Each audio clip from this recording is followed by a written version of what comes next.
Hello नमस्कार प्यारे साथियों, एक बार फिर से स्वागत है आप सभी का हमारे इस ऑनलाइन स्टडी प्लेटफॉर्म पर। आज हम स्टार्ट करने जा रहे हैं अपना नया चैप्टर यानी कि अल्टरनेटर वाला। अल्टरनेटर को हिंदी में बोला जाता है प्रत्यावर्तक।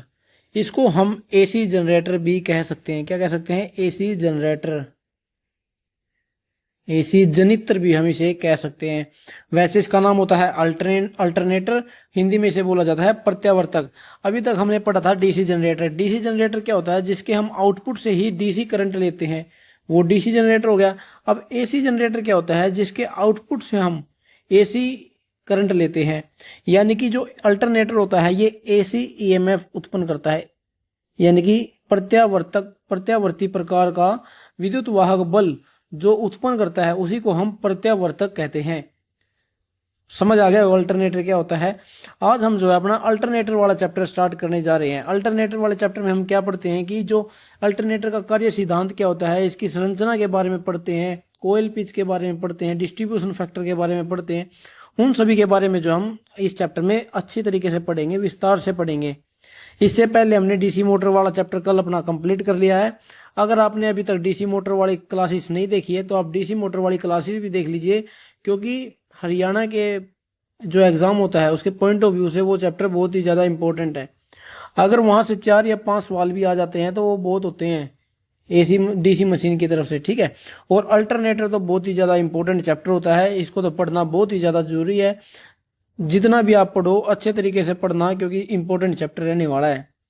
तो चलिए ज़्यादा टाइम ना खराब करते हुए आज की क्लास को स्टार्ट करते हैं। मैंने क्या बताया? अल्टरनेटर को हम एसी जनरेटर भी कह सकते हैं। ये एक सिंक्रोनस मशीन होती है। कौन सी? सिंक्रोनस। ये एक सिंक्रोनस मशीन होती है। सिंक्रोनस मशीन का क्या मतलब है? यानी कि जो इसके अंदर चुंबकीय क्षेत्र घूमता है उसे की समान गति पर जो इसका रोटर घूमता है। जिस मशीन के अंदर रोटर उस स्पीड से घूमे जिस स्पीड से उसके अंदर चुंबकीय क्षेत्र घूम रहा है, उसी मशीन को हम सिंक्रोनस मशीन कहते हैं। एक सिंक्रोनस मोटर भी होती है, उसका एक अलग चैप्टर बना हुआ है, उसको हम आगे पढ़ेंगे इंडक्शन मोटर के बाद में। लेकिन एक जो इंडक्शन मोटर होता है ना, वो सिंक्रोनस मशीन नहीं होती है, क्योंकि जो इंडक्शन मोटर होती है उसमें चुंबकीय क्षेत्र और रोटर समान गति पर नहीं घूमते। लेकिन अल्टरनेटर एक ऐसी मशीन है जो चुंबकीय क्षेत्र जिस स्पीड पर घूमता है उसी स्पीड पर इसका रोटर घूमता है, इसलिए हम इसको सिंक्रोनस मशीन भी कहते हैं। और अल्टरनेटर क्या कहता है? मैकेनिकल एनर्जी को, किसको? मैकेनिकल एनर्जी को इलेक्ट्रिकल एनर्जी में बदलता है। इलेक्ट्रिकल किस प्रकार की? एसी प्रकार की, यानी कि एसी ईएमएफ उत्पन्न करता है। और जो ये सिंक्रोनस मशीन होती है वो डबली एक्साइटेड मशीन होती है, यानी उसको 2 तरीकों से एक्साइटेड किया जाता है। अभी आगे बताऊंगा वो कौन कौन से 2 तरीके होते हैं जैसे उसको एक्साइट किया जाता है। अब जो अल्टरनेटर होता है इसमें भी 2 प्रकार की वाइंडिंग करी जाती है। एक होती है आर्मेचर वाइंडिंग, एक होती है फील्ड वाइंडिंग। लेकिन इसमें क्या डिफरेंस है डीसी मशीन से? डीसी मशीन के हम रोटर पर आर्मेचर वाइंडिंग करते थे और स्टेटर पर फील्ड वाइंडिंग करते थे। लेकिन अल्टरनेटर में क्या होता है? अल्टरनेटर के जो स्टेटर होता है, अल्टरनेटर का जो स्टेटर होता है, स्टेटर पर हम आर्मेचर वाइंडिंग करते हैं। कौन सी? Armature winding. और जो इसका रोटर होता है, रोटर पर हम फील्ड वाइंडिंग करते हैं। ये इंपॉर्टेंट पॉइंट है आप सभी के लिए, याद रखना इसको। स्टेटर पर हमेशा आर्मेचर वाइंडिंग करी जाएगी और रोटर पर हमेशा फील्ड वाइंडिंग करी जाती है। और जो स्टेटर पर जो आर्मेचर वाइंडिंग की जाती है ये हमेशा स्टार कनेक्शन में करी जाती है। किसमें? स्टार कनेक्शन में। और अल्टरनेटर का प्रयोग कहां पर? जब पावर प्लांट होते हैं, जनरेटिंग जो स्टेशन होते हैं, पावर प्लांट्स, वहां पर इसका अल्टरनेटर का प्रयोग किया जाता है। इतना आपको समझ आ गया होगा। अब जो इसके कार्य सिद्धांत को देख लेते हैं। कार्य सिद्धांत किसके सिद्धांत पर कार्य करता है? ये फैराडे के सिद्धांत पर कार्य करता है अल्टरनेटर। मैंने आपको पहले ही बताया है, जो विद्युत चुंबकीय जो मशीनें होती हैं वो सभी मशीनें फैराडे के प्रेरण नियम पर कार्य करती है। किस पर? फैराडे के विद्युत चुंबकीय प्रेरण के सिद्धांत पर कार्य करती है हर एक विद्युत चुंबकीय मशीन। किस पर? फैराडे ने क्या कहा था हमें? यदि हम घूमते हुए चुंबकीय फ्लक्स के बीच में अगर किसी कंडक्टर को रखते हैं तो उस कंडक्टर के अंदर विद्युत वाहक बल पैदा होता है। उसी सिद्धांत पर जो है अल्टरनेटर कार्य करता है। अगर इसके कार्य प्रणाली को अगर हमें समझना है तो उससे पहले हमें अल्टरनेटर की संरचना को समझना पड़ेगा कि उसकी संरचना किस प्रकार की होती है। उसके बाद ही हम इसकी कार्य प्रणाली को जान सकते हैं कि ये किस तरीके से कार्य करता है। देखिए, सबसे पहले इसकी कंस्ट्रक्शन के बारे में समझते हैं। देखिए, सबसे पहले तो बाहर वाला भाग आपको पता है, इसको बॉडी बोला जाता है, या फिर इसको योक बोल देते हैं, या फिर इसको फ्रेम बोल देते हैं। योक, बॉडी या फ्रेम। बाहर होता है फ्रेम। फ्रेम के ऊपर ही जो है अंदर वाले हिस्से पर स्टेटर बनाया जाता है। क्या बनाया जाता है? स्टेटर। और उस स्टेटर के अंदर खांचे बनाए जाते हैं। देखिए, ये जो आपको दिख रहे हैं, ये जो आपको स्लॉट्स दिख रहे हैं छोटे छोटे, ये छोटे छोटे इनमें स्लॉट्स होते हैं। इनके अंदर की जाती है आर्मेचर वाइंडिंग। कौन सी? Armature winding. और इसके बीच में रखा जाता है रोटर को। किसको? रोटर को। रोटर भी इसमें दो प्रकार के होते हैं, आगे समझाऊंगा कौन कौन से। और बीच में जो है साफट लगाई जाती है। इस साफट पे ही इस रोटर को लगाया जाता है। रोटर के ऊपर की जाती है फील्ड वाइंडिंग्स। कौन सी? Field winding. ये इसकी कंस्ट्रक्शन थी। अब इसके हर एक पार्ट को अच्छी तरीके से समझ लेते हैं। देखिए, सबसे पहले भाग आता है स्टेटर का। किसका? स्टेटर का।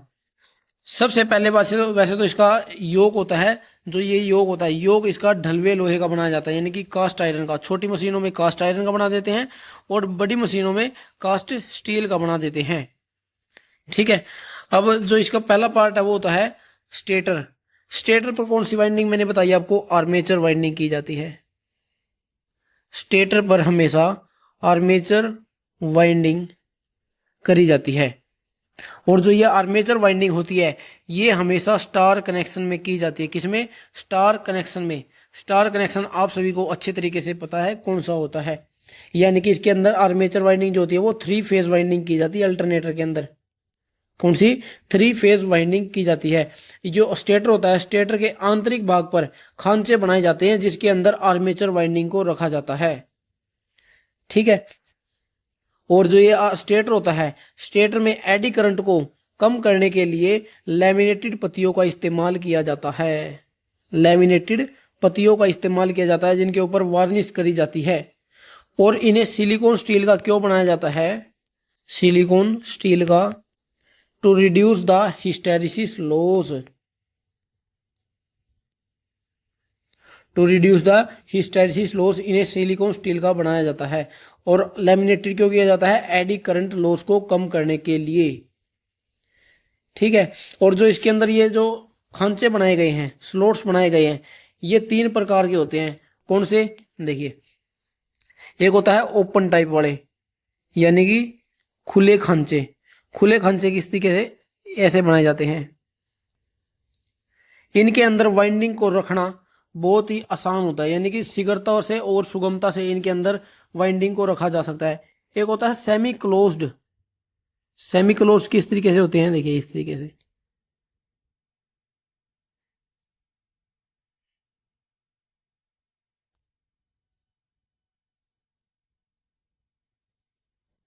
इस तरीके से जो कौन से स्लॉट्स बनाए जाते हैं, ये होते हैं सेमी क्लोज्ड खांचे। कौन से? सेमी। इनमें जो है चालकों को ना एक एक करके डाला जाता है। और इनका प्रयोग कहां पर? हाई स्पीड वाले मशीनों में किया जाता है। किसमें? हाई स्पीड वाले जनरेटर में इसका प्रयोग किया जाता है, अल्टरनेटर में। और एक होते हैं बंद खांचे। बंद खांचे यानी कि ऐसे पूरे तरीके से वो खांचे बंद बनाए जाते हैं। उनमें जो है ना कोयल को रखना बहुत ही मुश्किल का काम होता है, यानी कि अच्छा काम आना चाहिए अगर आपको इसमें बंद खांचों के अंदर वाइंडिंग करनी है। ठीक है। अच्छा टेक्नीशियन ही इसके अंदर जो है वाइंडिंग कर सकता है। और इनके अंदर जो फ्लक्स का वितरण होता है ना, वो बहुत ही अच्छा होता है। कोई भी प्रकार की बाधा नहीं आती फ्लक्स वितरण करने के लिए। इसलिए ये खांचे ज़्यादा बड़ी मशीनों के में किए जाते हैं जहाँ पर हाई स्पीड की जरूरत होती है। ठीक है। जहाँ पर फ्लक्स को अच्छे तरीके से वितरण करने की आवश्यकता होती है, वहाँ पर बंद खांचों का प्रयोग किया जाता है। अब अगला पार्ट है इसका रोटर। रोटर देखिए, 2 प्रकार के प्रयोग किए जाते हैं अल्टरनेटर के अंदर। एक होता है सेलिएंट पोल कंस्ट्रक्शन, यानी कि सेलिएंट पोल रोटर होता है। एक होता है नॉन सेलिएंट पोल रोटर। इसको हम सिलेंड्रिकल भी कहा जाता है। इसे हम क्या कहते हैं? सिलेंड्रिकल, यानी कि सिलेंड्रिकल पोल रोटर किसे कहा जाता है? इस वाले कंस्ट्रक्शन को। इसमें देखिए, इसमें जो इसकी जो परिधि होती है, जो इसका व्यास होता है वो अधिक होता है। व्यास बड़ा होता है किसका?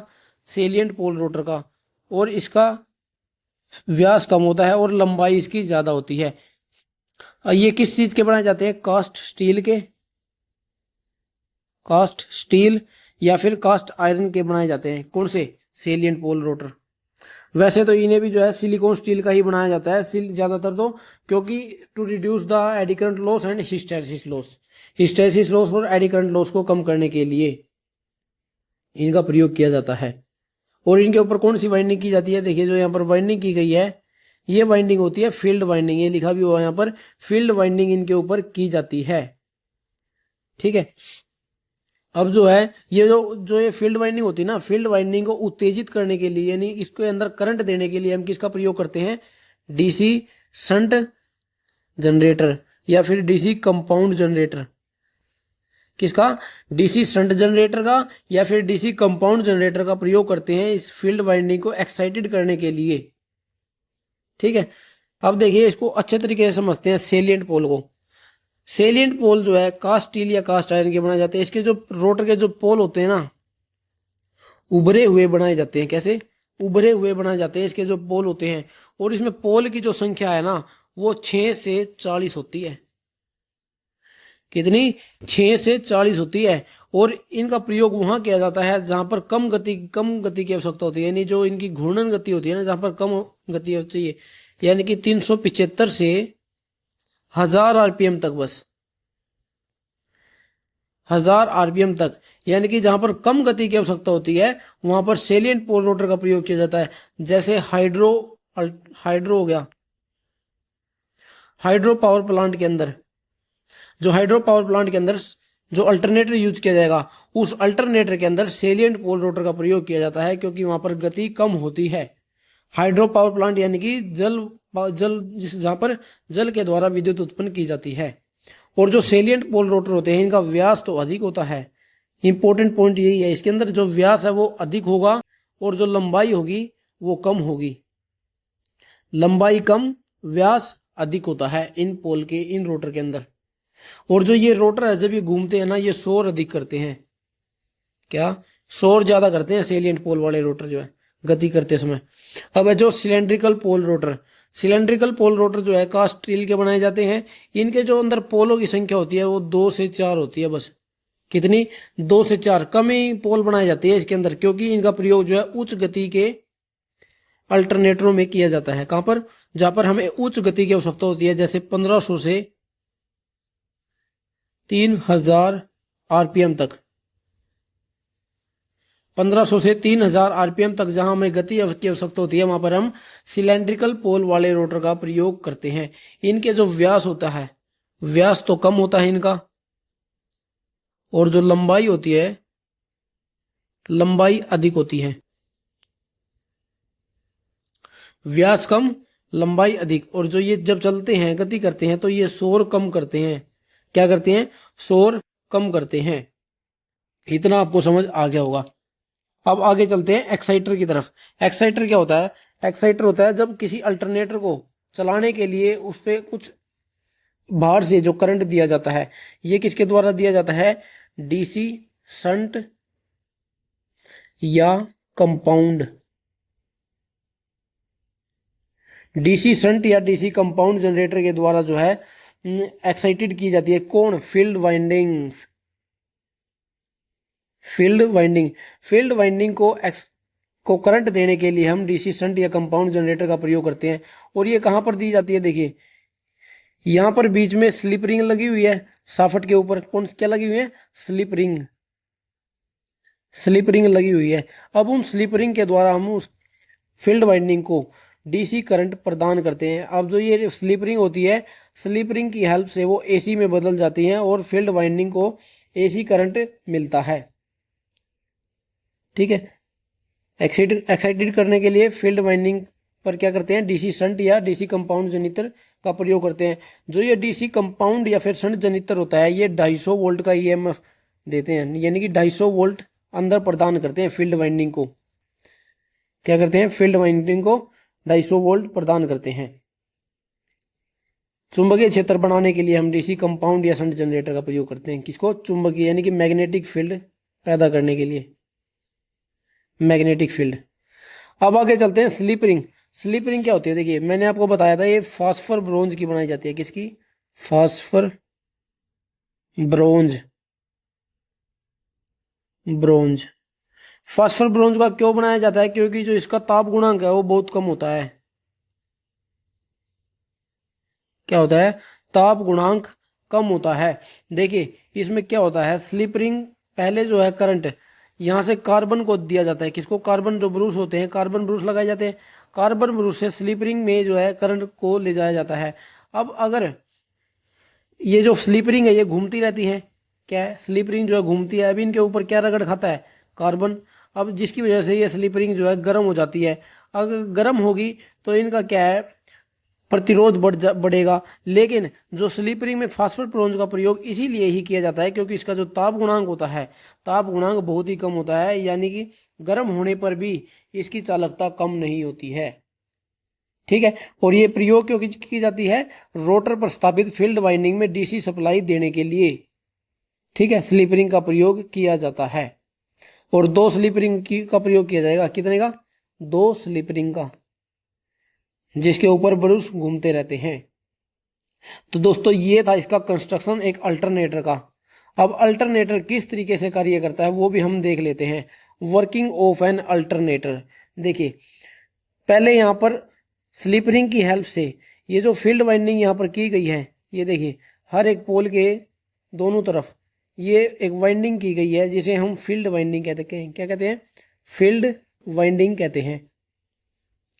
ठीक, समझ आ गया। अब जब यहाँ पर डीसी सप्लाई इनको दी जाती है तो ये अपना एक चुंबकीय क्षेत्र उत्पन्न करते हैं। क्या करते हैं? चुंबकीय क्षेत्र उत्पन्न करते हैं। अब जो ये स्टेटर है, ये जो स्टेटर की जो कोयल है, ये जो स्लॉट्स बनाए गए हैं, देखिए ये यहाँ पर चुगरदे को बनाए जाते हैं, यानी कि चारों तरफ जो है बनाए जाते हैं।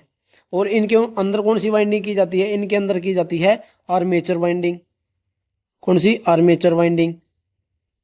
और जो बाहर का सर्किट होता है ना, बाहर के सर्किट्स को यही जो आर्मेचर वाइंडिंग होती है करंट देती है, क्योंकि जो ईएमएफ पैदा होता है इन्हीं आर्मेचर वाइंडिंग में ईएमएफ पैदा होता है और सीधा ही बाहर की तरफ कनेक्शन कर दिया जाता है। डीसी जनरेटर में तो क्या होता था, ये रोटर पर की जाती थी और रोटर पर ही ईएमएफ उत्पन्न होता था इनका।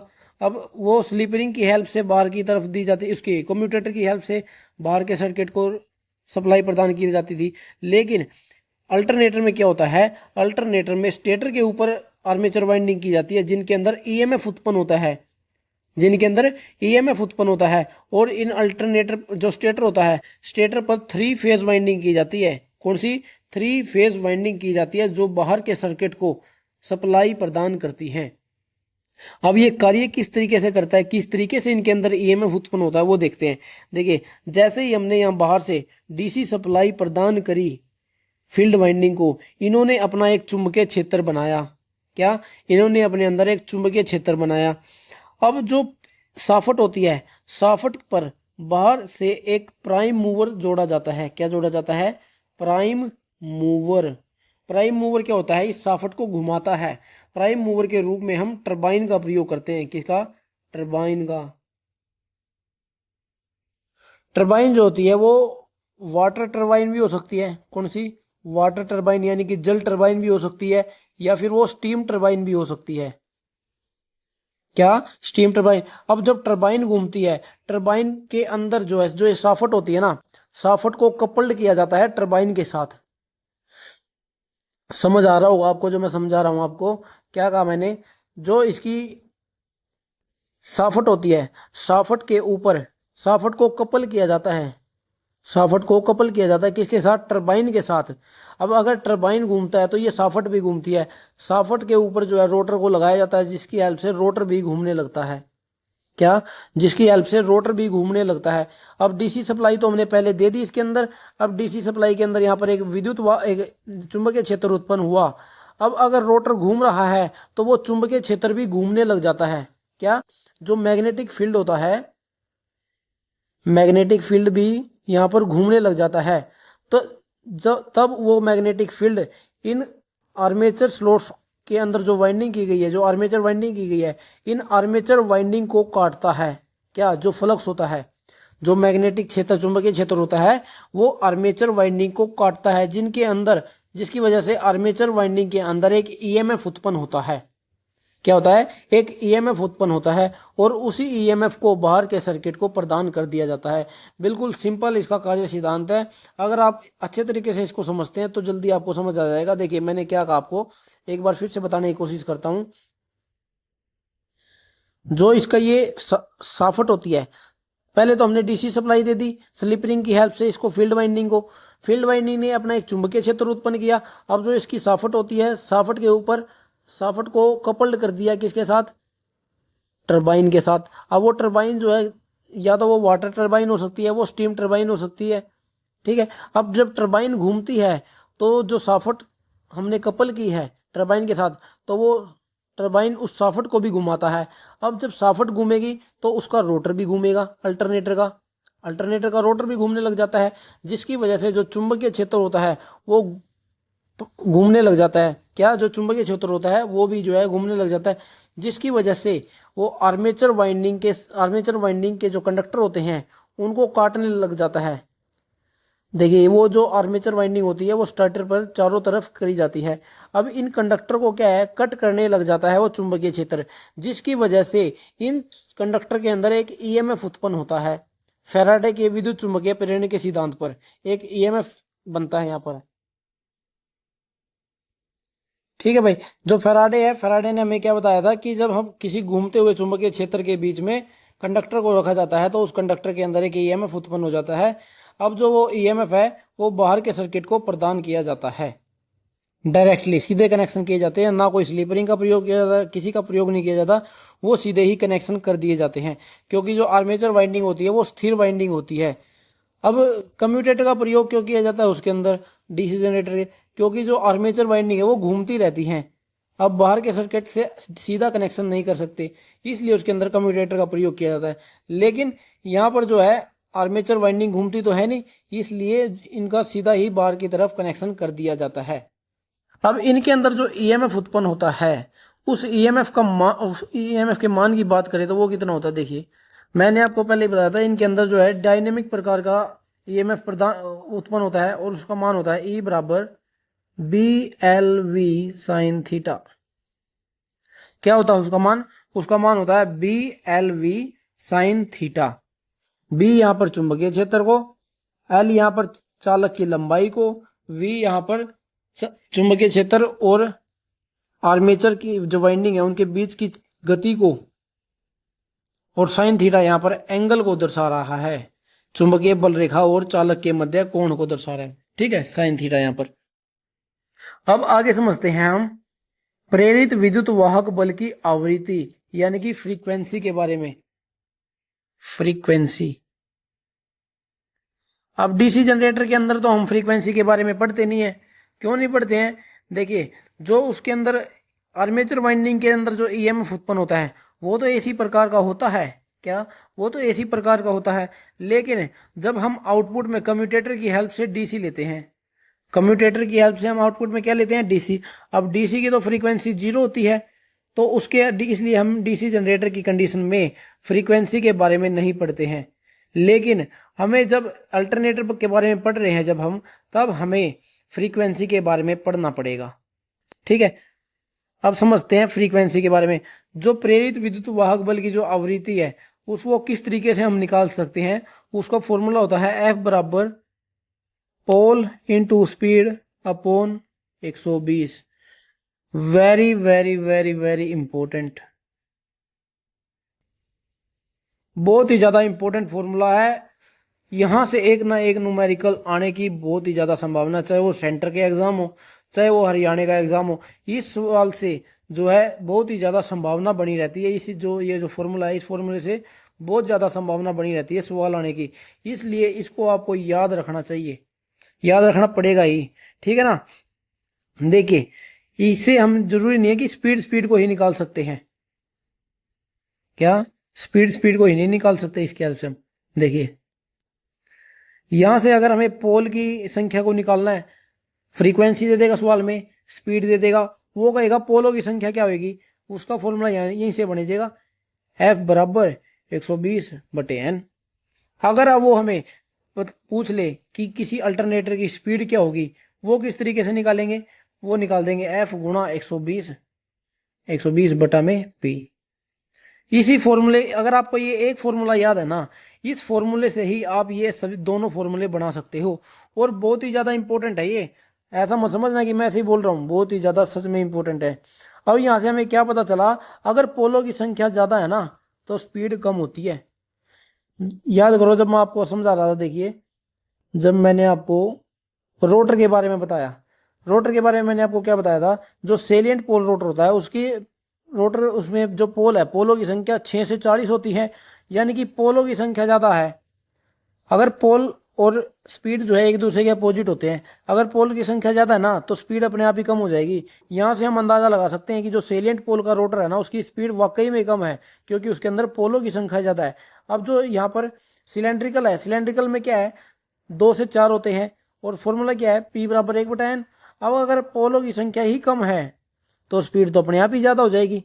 यहाँ से हम इस चीज़ का अंदाज़ा अपने आप भी लगा सकते हैं कि सिलेंड्रिकल पोल रोटर की स्पीड ज़्यादा होती है, क्योंकि उसके अंदर पोलों की संख्या कम होती है।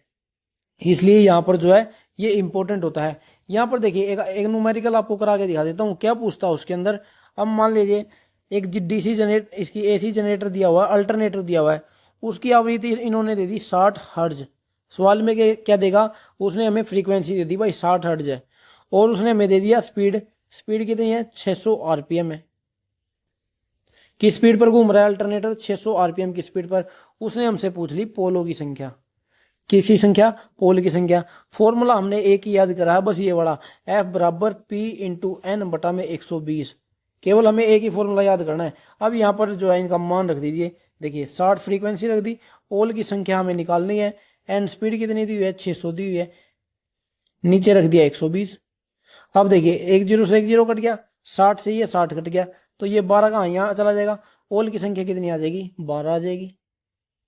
इतने आसान सवाल पूछे जाते हैं। अगर आपको ये फॉर्मूला याद है ना भाई, तो किसी भी तरीके का सवाल आ जाए, चाहे वो आपको फ्रीक्वेंसी निकालने के लिए बोल दे, चाहे वो स्पीड निकालने के लिए बोल दे, चाहे वो पोल की संख्या निकालने के लिए आपको बोल दे, आप इसका जवाब जो है आसानी से दे सकते हो, अगर आपको ये फॉर्मूला अच्छे तरीके से आता है।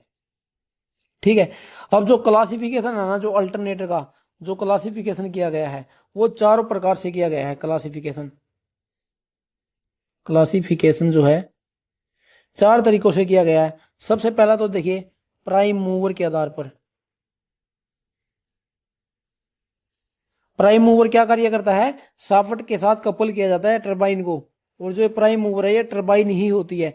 कौन कौन सी होती है, जल जल टरबाइन होती है, स्टीम टरबाइन होती है, ऑयल इंजन टरबाइन होती है, यानी कि ऑयल इंजन प्रत्यावर्तक होता है। ठीक है। अब एक तो प्राइम मूवर के आधार पर इसका क्लासिफिकेशन किया जाता है, एक फेज के आधार पर किया जाता है। किस पर, फेज के आधार पर। फेज के क्या मतलब है यहाँ पर, एक होता है सिंगल फेज, फेज के आधार पर क्या, एक तो होता है सिंगल फेज, एक होता है 3 फेज। यानी कि अब जो आर्मेचर की वाइंडिंग होती है, एक तो वो सिंगल फेज में की जाती है या फिर 3 फेज में करी जाती है। 2 प्रकार तो ये हो गए इसके, और तीसरा होता है घूमने वाले भाग के आधार पर। घूमने वाले भाग के आधार पर। अब घूमने वाले भाग के आधार पर क्या मतलब है, या तो वहां पर आर्मेचर वाइंडिंग घूमेगी या फिर फील्ड वाइंडिंग घूमती है। देखिए क्या कहा मैंने, या तो उसके अंदर रोटेटिंग आर्मेचर वाइंडिंग होगी, रोटेटिंग आर्मेचर, या फिर रोटेटिंग फील्ड होगा, रोटेटिंग फील्ड। इन सभी के बारे में ना कल पढ़ेंगे। अभी मैं आपको बता रहा हूँ कि ये जो क्लासिफिकेशन है वो किस किस आधार पर किया गया है एक अल्टरनेटर का। 4 तरीके मैंने आपको बताए थे, 3 मैंने आपको बता दिए कौन कौन से। एक तो होता है प्राइम मूवर के आधार पर, यानी कि जो कौन सी टरबाइन का प्रयोग कर रहे हैं। एक होता है फेज के आधार पर, सिंगल फेज का प्रयोग कर रहे हैं या फिर 3 फेज का प्रयोग कर रहे हैं। एक होता है घूमने वाले भाग के आधार पर, यानी कि आर्मेचर घूम रहा है या फिर फील्ड घूम रहा है, इसके आधार पर। और एक चौथा प्रकार होता है उत्तेजना के आधार पर। किसके, एक मिनट यहाँ पर थोड़ा क्लियर कर देते हैं। एक क्या होता है उत्तेजना के आधार पर, उत्तेजना के आधार पर। उत्तेजना का मतलब क्या है? एक होता है सब उत्तेजित यानी कि सेल्फ एक्साइटेड,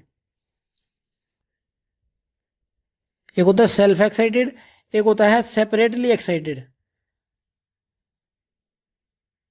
सेपरेटली एक्साइटेड।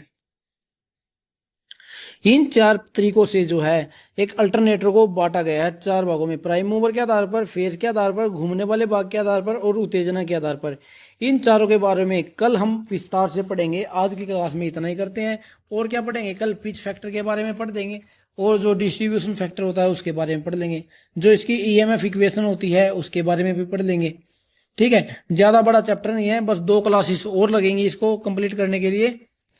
कितनी? 2 क्लासेस और, यानी कि 3 पार्ट में जो अपना अल्टरनेटर वाला चैप्टर कंप्लीट हो जाएगा, 3 पार्ट में। ठीक है, अगर आज की क्लास में आपको कुछ ऐसा पार्ट है जो आपको समझ नहीं आया तो आप हमें कमेंट करके बता सकते हैं, अगर आपको कुछ समझ नहीं आया। ठीक है, वैसे तो कुछ ज़्यादा मुश्किल काम हमने आज पढ़ा नहीं है, फिर भी अगर आपको कुछ समझ नहीं आता है तो हमें कमेंट करके आप बता सकते हैं। हम कल आपको दोबारा बताने की कोशिश करेंगे। आज की क्लास में करते हैं इतना ही, बचा हुआ पार्ट करते हैं नेक्स्ट की क्लास में। तो मिलते हैं कल वाली क्लास में।